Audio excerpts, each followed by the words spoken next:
Welcome to Luca is a Billionaire, where the only thing I invest in is your answers. You'll start by getting your app and account aligned.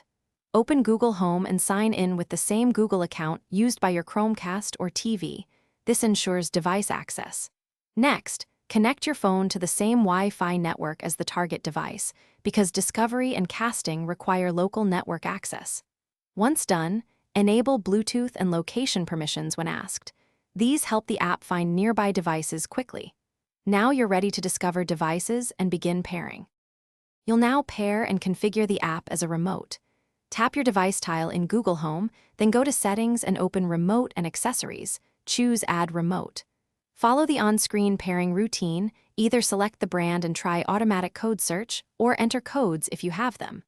Assign basic functions like power, input, and volume during the prompts, and test each control. Make sure buttons map correctly. If a control fails, retry pairing or choose a different code set. You can now use Google Home like a remote. Open the Remote tab for navigation and playback controls, or use cast controls to push media. Make routines for recurring tasks. Set up a single routine to power on the TV, switch input, and set volume. This saves time.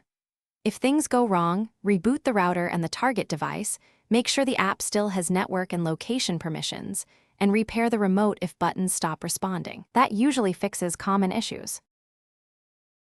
Thanks for watching and please subscribe. It's the best investment you'll ever make.